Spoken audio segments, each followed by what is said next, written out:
చిన్న కథ చెప్తా. ఈ పంచభూతాలను మానవుడు ఏ విధంగా దాన్ని నాశనం చేసి ఉండ వ్యవస్థను, ఆ పంచభూతాల మీద చిన్న సూచన. ఏమయ్యా అగ్నిదేవా, ఏమయ్యా వాయుదేవా, ఏమయ్యా భూదేవి, ఆకాశవేణి నీరు, మీరు పంచభూతాలు మానవుడు తన గుప్పిట్లోకి తీసుకున్నట్టు వాస్తవమా? ఒక్కరొక్కరిని పిలిచాడు నుడు. అవునండి. వాయుదేవుడు వంగే వాలు సేవలు చేయ ఏసీలనే యంత్ర పాశములతో. నన్నైతే ఏసీలో పెట్టుకున్నాడు, ఇంట్లో హాయిగా బంధించుకున్నాడు. ఆయన వేసుకున్నప్పుడు సలగాలు ఇస్తున్నా ఇక వద్దంటే బంకుడు సపడాకున్నా నన్నైతే గుప్పిలో తీసుకున్నాడు.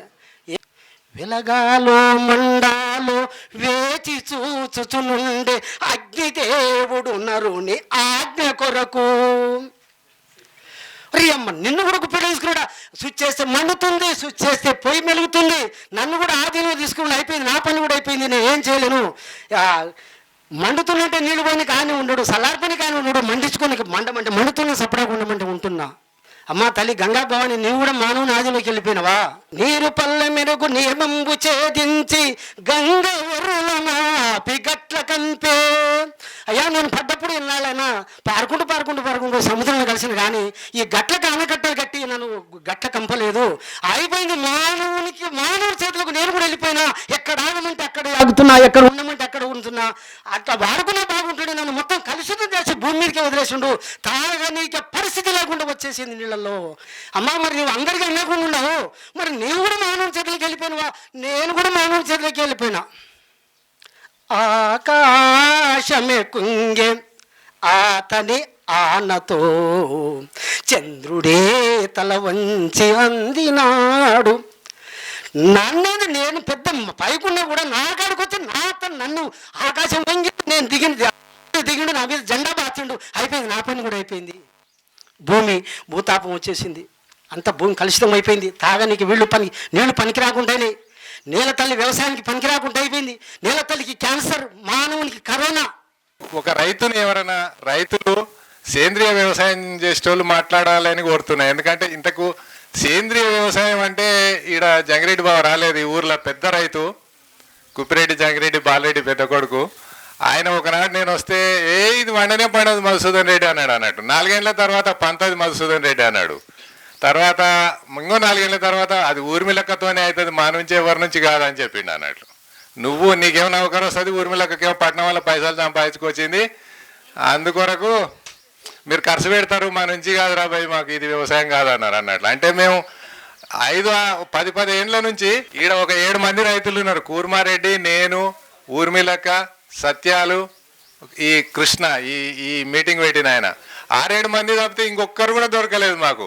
కారణం ఏంటంటే ఇప్పుడు మా జంగిరెడ్డి బావ మధుసూదన్ రెడ్డి నీకు నౌకరు వచ్చింది కనుక నువ్వు ఖర్చు పెడతావు, నా నుంచి కాదన్నాడు చూడు. అదే అభిప్రాయం. అది తప్పు అని చెప్పడానికి మేము 6గురమే మీకు ఉదాహరణ, నమూనా అన్నట్లు. నాకైతే ఎప్పుడు లాస్ రాలేదు. ఊర్మిళక్క గురించి కూడా ఆమె ఎట్లా వస్తుంది అనేది చెప్పలేదు. ఆ విషయం మళ్ళీ ఒక 5 నిమిషాలు చెప్పమని కోరుతున్నా. నేను నష్టం అయితే జరగదు, లాభమే వస్తుంది. మీకు బుడ్డలు మీరు వండిస్తే మీకు ఎకరాకు 10,000 వస్తే మాకు 15,000 వచ్చింది. నేను నూనె పట్టించి అమ్మిన 2 దినాలలో 3 దినాలలో 10 లక్షల రూపాయల నూనె అమ్మిన. ఎవరైనా ఆలోచించగలరా? 10 లక్షల రూపాయలు 2-3 దినాలలో అమ్మింది. నేను, ఊర్మిళక, కృష్ణ, ఇంకొక ఆయన వండించిన బుడ్డలన్నీ 2 నెలలలో పట్టిస్తే 3 దినాలలో నూనె అయిపోయింది. ఒకసారి 3 దినాలు, ఒకసారి 3 దినాలు, డబ్బాలు 5,500. ఇప్పుడు 7,500 ఉంది నూనె ఒక డబ్బా. లేదు, దొరుకుతలేదు మాకు, మేమే వండించుకొని అది ఆలోచన చేస్తున్నాం. ఎవరైనా పండించిన వాళ్ళకి నేను బుడ్డలు బుడ్డలు కొని నూనె పట్టించి అమ్మగలరు. మీరు చేయొచ్చు అన్నట్టు, మీకు కూడా లాభం వస్తుంది. అయితే ఇక్కడ సత్యాలు ఉన్నారు, వంకేశ్వరం సత్యాలు. ఈయన వీళ్ళది వంకేశ్వరము, ఈయన సేంద్రియ వ్యవసాయం చేస్తున్నారు. ఈయన మిరపకాయలు పండించి ఇక్కడ ఉన్న విజయరామ్ గారికి వాళ్ళ స్టోర్లో అమ్మటానికి ఇస్తారు, ఎవరికైనా ఇస్తారు. మిర్చి, పత్తి అన్ని పండించారు. ఈయన అనుభవం విందాం. వేదికను అలంకరించిన పెద్దలు గురువుగారు విజయరామ్ గారికి, అలాగే రాజవర్ధన్ రెడ్డి సారు వ్యవసాయ క్షేత్రానికి వెళ్ళటం జరిగింది. చాలా ఆనందంగా, అద్భుతంగా ఆయన కృషికి నేను ఎంతో సంతోషిస్తున్నాను. అలాగే ఊర్మిళమ్మ ఎంతో పట్టుదలతోటి హైదరాబాద్కి వెళ్ళి వచ్చి మేము ఫస్ట్ మీటింగ్ పెట్టినప్పుడు అమ్మ పరిచయం అయింది, సారు కమిటీ వేద్దామా అని మధుసూదన్ రెడ్డి సార్ చెప్తే, సార్ నేను రాలేనంటే ఆ కమిటీ తోటలే పరిచయమే పెంచుకుంటూ వచ్చినాము. ఈ వ్యవసాయం ఎందుకు చేయాలి, అలాగే ఈ వ్యవస్థను స్థాపించిన మహానుభావుడు, అందరం ప్రతి మీటింగ్లో ప్రతిసారి స్టార్టింగ్లో ఆయనను స్మరించుకోవాలి, సుభాష్ పాలేకర్ గారిని. మహానుభావుడు, గొప్ప వ్యక్తి. ఈ నేలతల్లి ఏమవుతుంది, ఈ గాలి ఏమవుతుంది, నీరేమవుతుంది, భూమి ఏమవుతుంది, ఆకాశం ఏమవుతుంది, వీటిని ఏ విధంగా ఒక గాడిలో పెట్టాలా అనే ఆలోచనతోటి మామ్నార్లో 2015లో మీటింగ్, 2013లో మీటింగ్ పెడితే అక్కడ వెళ్ళడం జరిగింది. ఆ మీటింగ్ విన్న తర్వాత ఆ 13లో నేను ప్రారంభం చేసిన. ఈ ప్రారంభం చేయడానికి కారణం ఏంటి అని అంటే 2010లో రాజశేఖర రెడ్డి గారు డ్రిప్ ఇవ్వడం జరిగింది. ఆ డ్రిప్ ఇచ్చిన తర్వాత అబ్బా ఎంత సులభతరం అయిపోయింది వ్యవసాయం అనుకుని అమాస ముందల సముద్రంలో ఒడిదుడుకులు ఉండి వర్షాభావ పరిస్థితి ఏర్పడ్డది.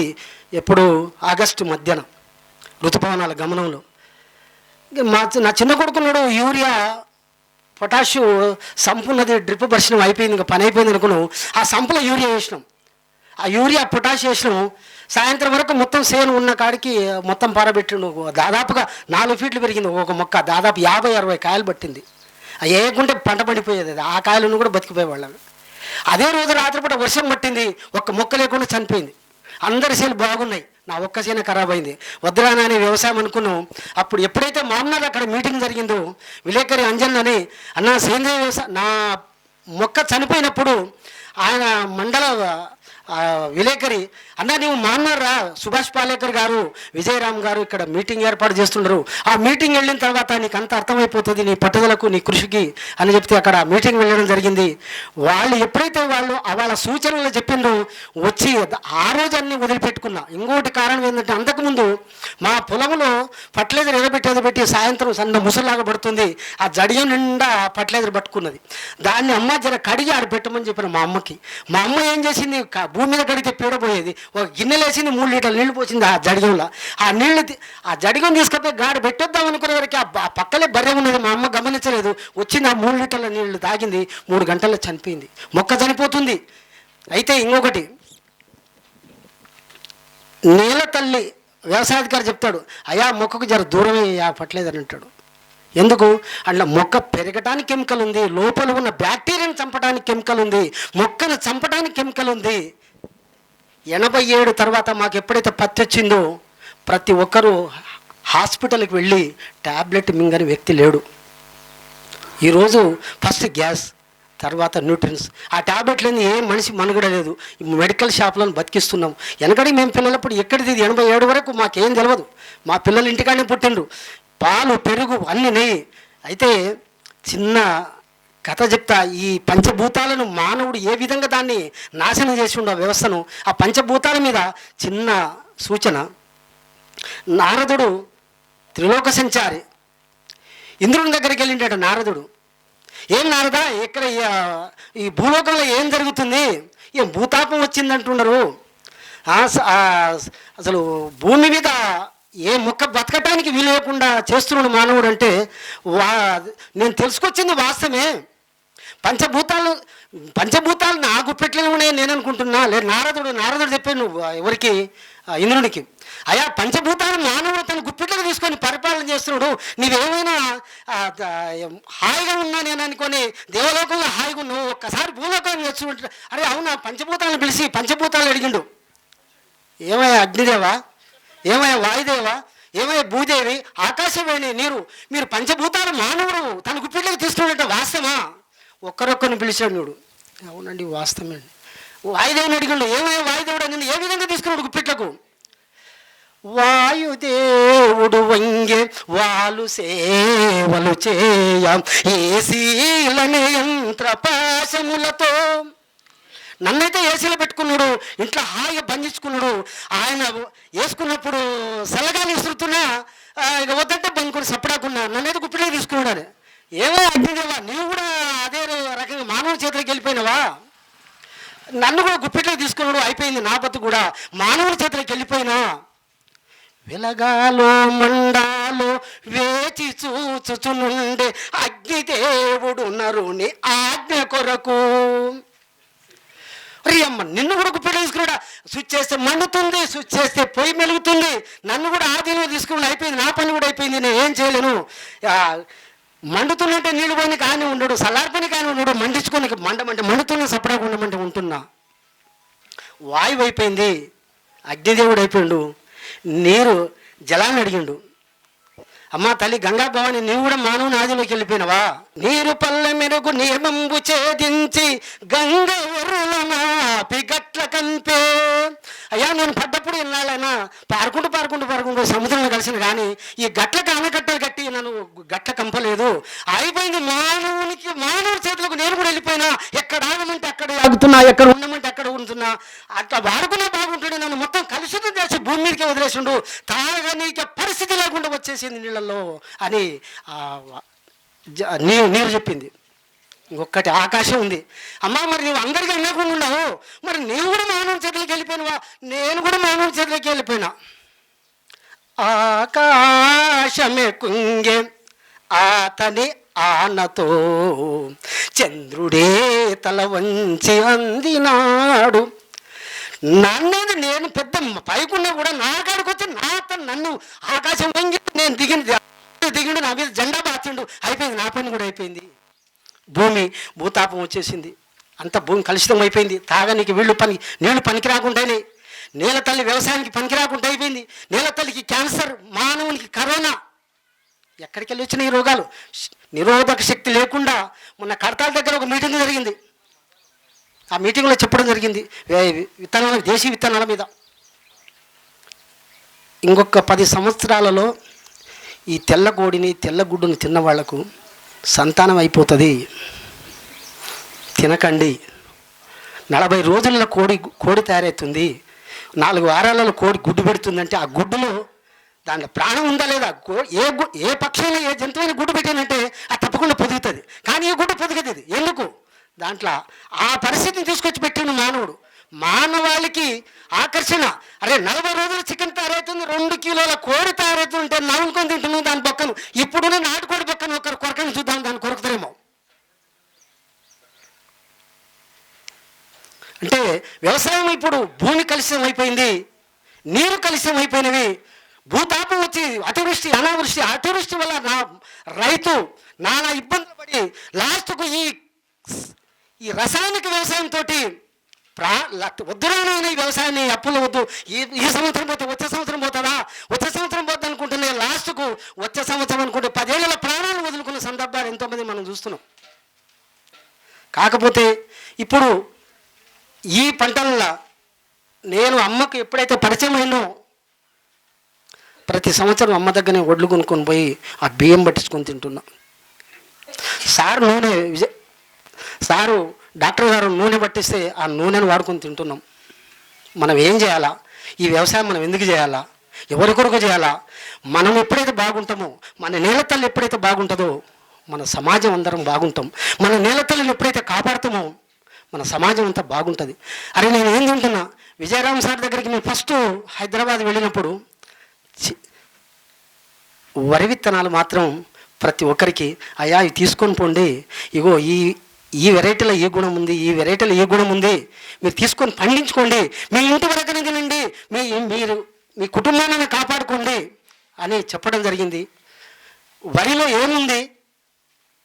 6 నెలల వరిని 4 నెలలకు కుదించి దాంట్లో ఉన్న పోషకాలను 30% తీసుకొచ్చి ఈ 6 నెలల వరిలో 100% పోషకాలు ఉన్నాయి. ఈ 4 నెలల అదే వరి విత్తనాన్ని ఎప్పుడైతే 4 నెలలు కుదించినో 30% పోషకాలతోటి, అంటే ఇవాళ వెనకటికి క్వింటల్ బతిలేసి లారీ లేచిన మానవుడు, కానీ ఇవాళ 30% పోషకాలతోటి 30 కిలోలు లేపలేని పరిస్థితికి వచ్చింది. ఆ పరిస్థితి ఎందుకు రావాలా? ఇప్పుడు మనం ఆ పరిస్థితి రాకుండా ఉండాలంటే మనం ఏం చేయాలా?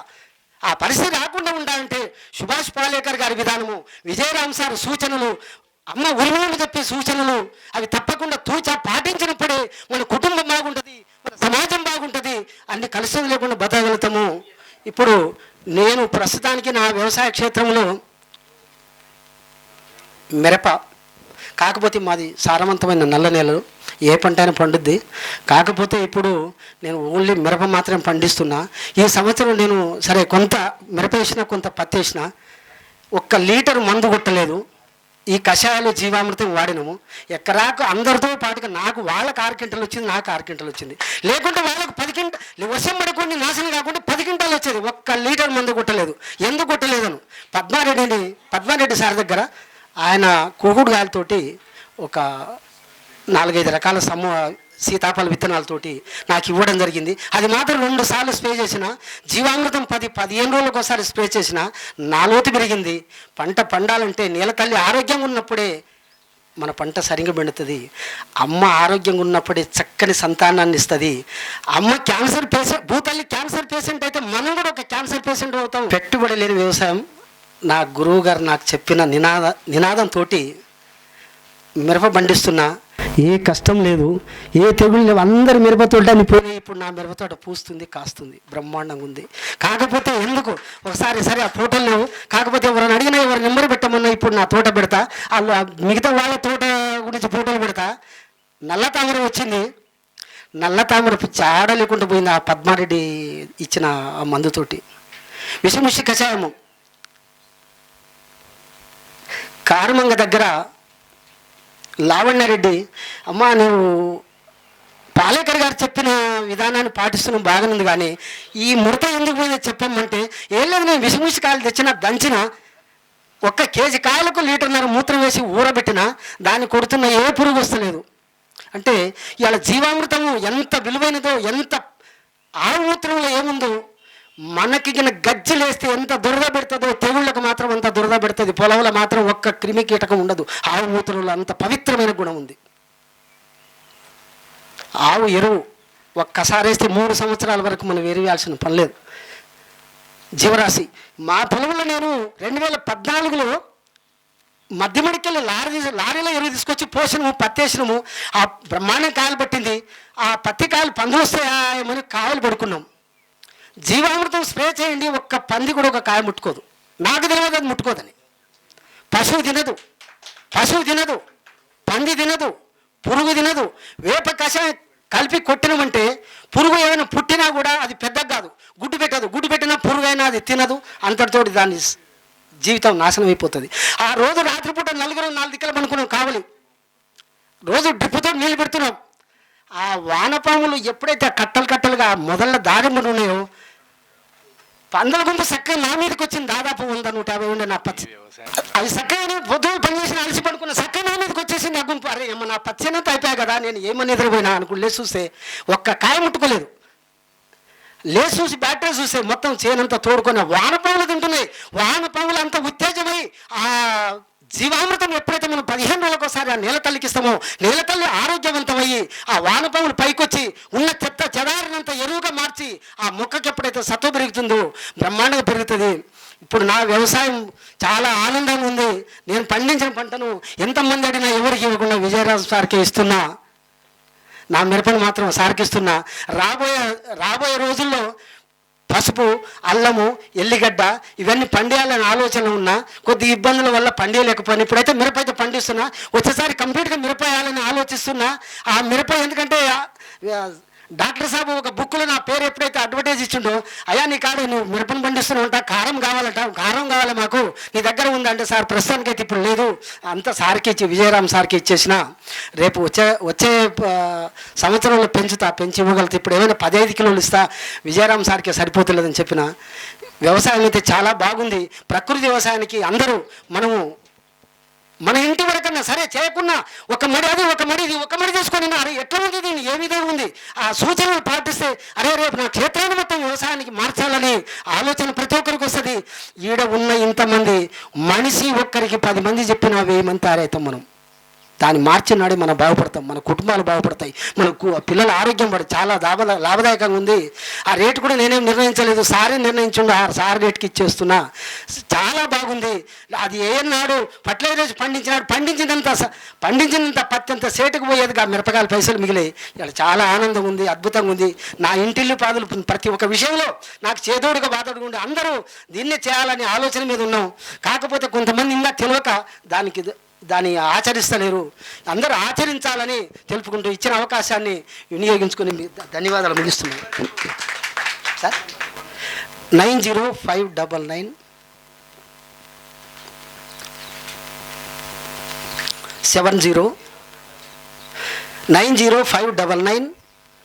70246.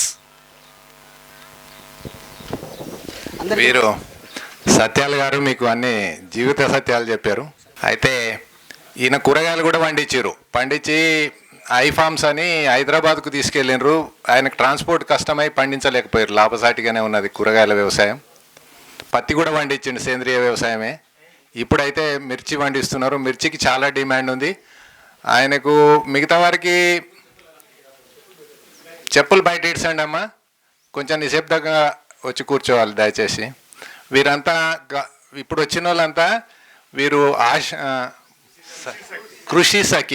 కృషి సఖి కార్యకర్తలు. ప్రభుత్వము వీరికి గౌరవ వేతనం ఇచ్చి గ్రామాలలో సేంద్రియ వ్యవసాయాన్ని ముందుకు తీసుకెళ్లే బాధ్యతను అప్పచెప్పింది. వీళ్ళు మనకు కూడా తోడన్నట్లు. అయితే వీళ్ళకన్నా ముందు ఇక్కడున్న మహానుభావులు ఇలాంటి వాళ్ళు దీన్ని 10-15 సంవత్సరాలుగా ముందుకు తీసుకెళ్తున్నారు. వీళ్ళు కూడా తోడైనరు. అయితే ఈ ప్రభుత్వ స్కీమ్లు ఎలా ఉంటాయంటే ఇందాక మన కిసాన్ అంజిల్ రెడ్డి గారు చెప్పారు కదా, అలా ఉంటాయి. వాళ్ళ సేవలను కూడా మీరు వినియోగించుకొని ముందుకు సాగాలని కోరిక. అయితే సత్యాలు గారు పంట బాగా పండించిండు, ఆయన లాభసాటిగా ఉన్నది చేస్తున్నారు. మీరు కూడా మీకు డౌట్ అవసరం లేదు, అందుకనే ఆయన మాట్లాడిండు. మీరు పండుతుందా లాభం వస్తుందా అనే ఆలోచన అవసరం లేదు, మీరు పండియవచ్చు. మరిన్ని అప్డేట్స్ కోసం బ్యాక్ టు రూట్స్ యూట్యూబ్ ఛానల్ని సబ్స్క్రైబ్ చేసుకోండి.